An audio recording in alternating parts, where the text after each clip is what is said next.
Walk through almost any garden right now and you'll see the same mistake playing out in slow motion.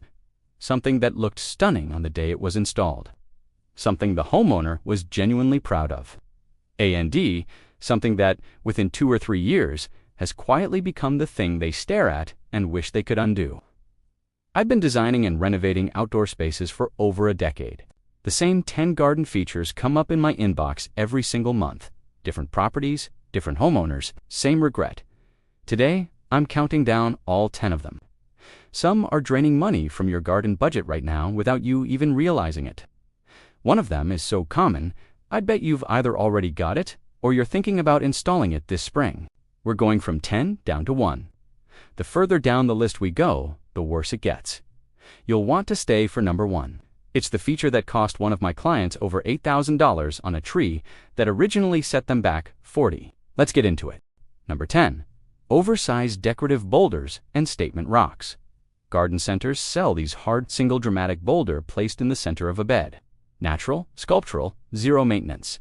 You've probably seen them styled beautifully in magazine shoots and thought, yes, that's exactly what that corner needs. Here's the problem. Nobody tells you before you buy. A boulder large enough to look like a genuine focal point weighs somewhere between 300 and 800 pounds. Once it's in the ground, it's not moving, not without machinery. And what happens to that boulder over the next 2 or 3 years? Moss colonizes the surface. Green algae spreads across the base. Weeds wedge themselves into every crack around it. The thing that was supposed to look like a wild, rugged piece of nature starts looking like something that just got forgotten there. I had a client who spent $400 on a single feature boulder for her front bed.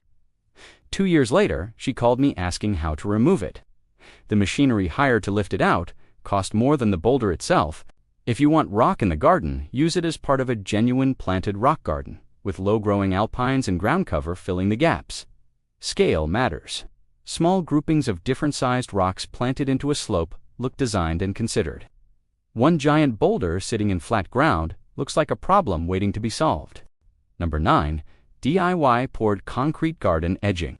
It gets sold at every big box hardware store as the clean, permanent, professional-looking edging solution.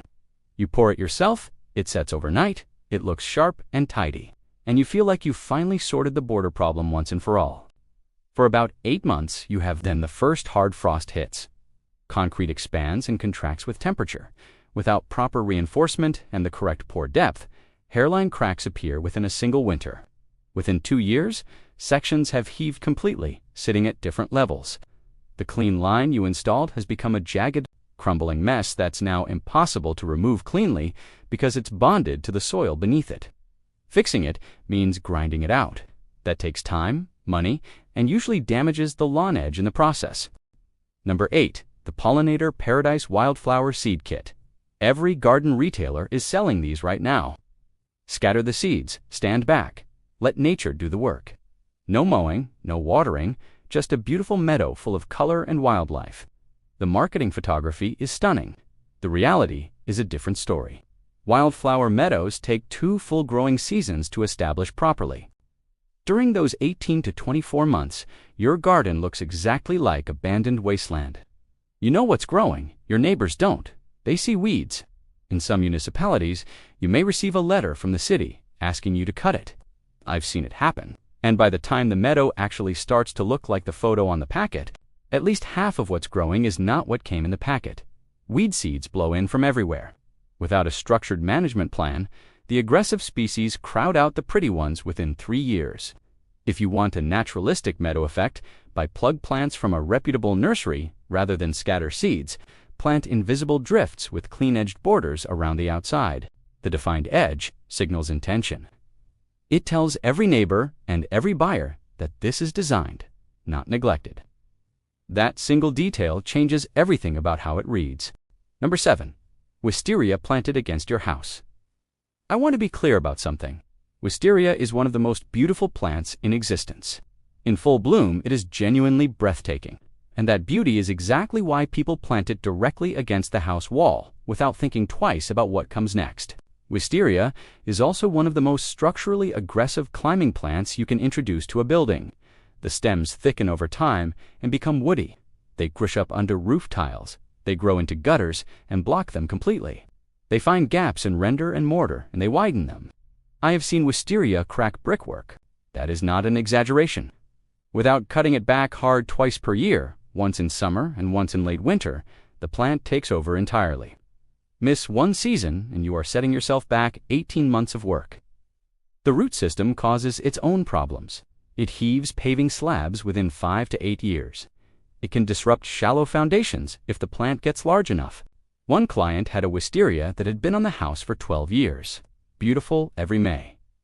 A complete structural nightmare by the time we assessed it. Gutters replaced twice. 2 sections of render cracked and replanted. The removal job alone took a full day with 4 people and cost over $1,000. Grow wisteria. It is extraordinary. But grow it over a purpose-built freestanding structure at least 2 meters away from any wall. Steel or aluminum frames designed to carry the weight. Keep the house out of it entirely and that plant will reward you for decades. Number 6. The ornate multi-tiered decorative fountain. Garden showrooms are absolutely full of these. Tiered stone effect basins with water cascading from one level to the next. They look elegant, they sound incredible in the showroom, and they come with a price tag that signals quality. So you buy one, you install it, and for one full season, it is everything the showroom promised. Then the pump fails. These decorative fountains use cheap submersible pumps that rarely last beyond 2 or 3 years. Replacement pumps for discontinued ornate models are often unavailable. The mounting point doesn't fit a standard replacement. So now you have a beautiful fountain and nothing to run it. That's not even the worst part. The worst part is the algae. Every carved surface, every crevice in the ornamental stonework, every decorative groove fills with green and black algae within weeks of the pump stopping. Cleaning an ornate fountain is genuinely difficult work. The detail that makes it beautiful is the same detail that makes it almost impossible to scrub clean. Most people stop trying. Most of these fountains end up sitting dry, green, and half-filled with dead leaves in the corner of a garden. If water is what you want, go simple. A pondless recirculating feature where water flows over a single piece of flat, natural stone into a hidden gravel reservoir is nearly free.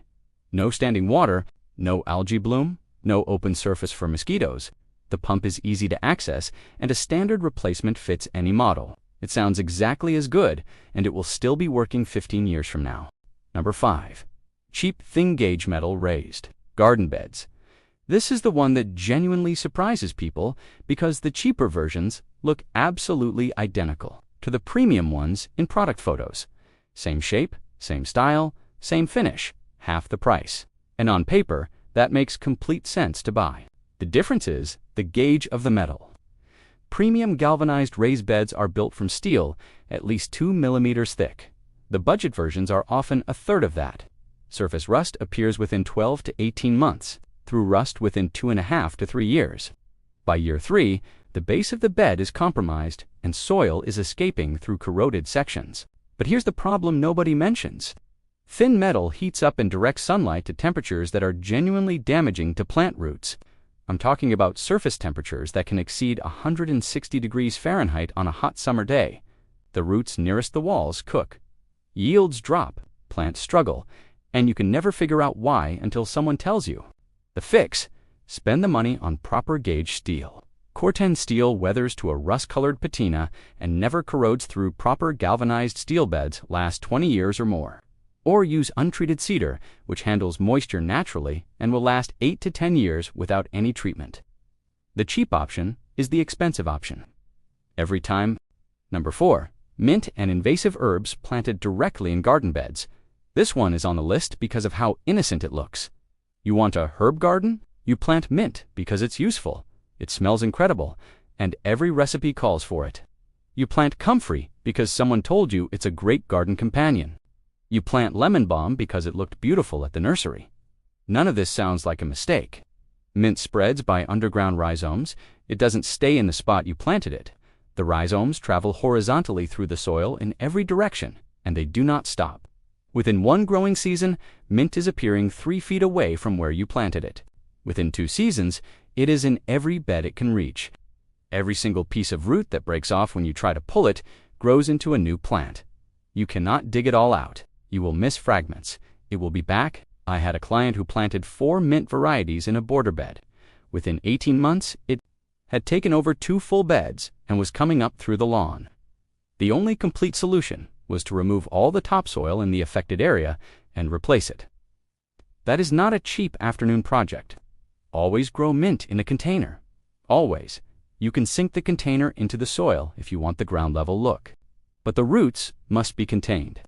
The same rule applies to comfrey, lemon balm, and any herb described as vigorous or spreading. Vigorous is gardening language for invasive. Read it that way every time. Number 3, a timber pergola covered in heavy climbing plants.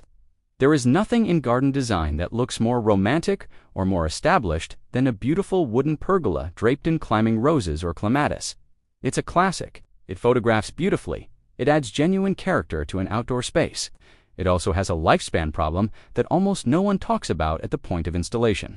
Pressure-treated timber holds up well in dry conditions, but a pergola covered in climbing plants is never in dry conditions. The plants trap moisture against the wood constantly. Water sits in the joints. The frame is wet for 8 months out of 12. Under those conditions, even treated timber begins to degrade from the inside. The surface looks fine. The post bases and beam joints are rotting through. Most timber pergolas under heavy climbers fail structurally somewhere between year 5 and year 8. Here's what makes this truly awful. By year 5, your climbing plants are fully established. The rose is woven through every section of the frame. The clematis has threaded itself through every gap. You cannot remove the structure without completely destroying the plants. So you face a choice. Lose the plants you've spent years growing, or keep using a structure that is no longer safe to sit under. I rebuilt a pergola for a couple who'd had theirs for 7 years. The climbers had been there since year 1. To save them, we had to carefully tie back every stem while we replaced the frame piece by piece. It took 3 days and cost 3 times what a proper metal frame would have cost at the start. Use powder-coated steel or aluminum for any pergola that will carry heavy climbing plants. The upfront cost is higher. The lifespan is indefinite. You will never need to rebuild it. The plants can grow for 30 years on a frame that never moves. Number 2, a fast-growing evergreen hedge as a privacy screen. Garden centers sell these by the meter. Leylandii, laurel, thuja. The pitch is simple. They grow fast, they're dense, they give you privacy within 2 or 3 years, and they're cheap per plant. Compared to a fence, they look softer and more natural. On that basis, thousands of homeowners plant them every year. Here is what they don't tell you at the point of sale. Fast growing means fast growing. Leylandii adds up to 3 feet of height every single year. A hedge planted at waist height in 2024 is over the roofline by 2030. That is not an exaggeration. And once these hedges get large, they cannot be reduced in height without destroying them.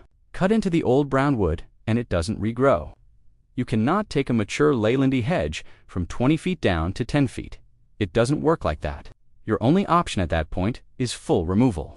That removal, for a mature hedge running the length of a garden, can cost anywhere from $2,000 to $5,000. And in the meantime, a hedge that tall is blocking the light from your own garden for most of the day, which means the beds along that boundary are dying. The lawn is patchy and moss-covered, and you've spent years watering and feeding plants that were never going to thrive in that shade. I have a standing rule for every client who asks about privacy screening. No Leylandii, no laurel in a small garden. Not ever. Number 1, planting any tree without checking its mature root spread. This is the one. This is the feature that starts as a $20 sapling, looks beautiful for 10 years, and then costs you tens of thousands of dollars at the worst possible moment, usually when you're trying to sell your house. Here's how it happens. You plant an ornamental cherry tree, or a silver birch, or a weeping willow. It looks perfect. It grows well for the first 8 to 12 years. Everybody loves it. It gives shade, it gives structure, it becomes the centerpiece of your garden. You are genuinely proud of it. What you cannot see is what's happening underground. Tree root systems spread outward at roughly 1.5 times the tree's height. A 30-foot ornamental cherry has roots spreading 45 feet in every direction. Those roots are searching for water, and water in a residential property is found in one place more than anywhere else: the drainage pipes. A root that finds a hairline crack in a clay drainage pipe will enter it and grow inside it. Within a few years, the pipe is blocked. Sewage backs up. You call a drainage company, they send a camera down. What comes back on the screen is the inside of a root mass where your drainage pipe used to be. That's a $5,000 repair. And that's before you deal with the tree. But the drainage is only part of it. If the tree is within 15 to 20 feet of the house foundation, the roots can cause subsidence. In clay soils particularly, tree roots pull moisture from the ground and cause the soil to shrink. The foundation moves, cracks appear in walls. Sometimes they are minor, sometimes they are structural.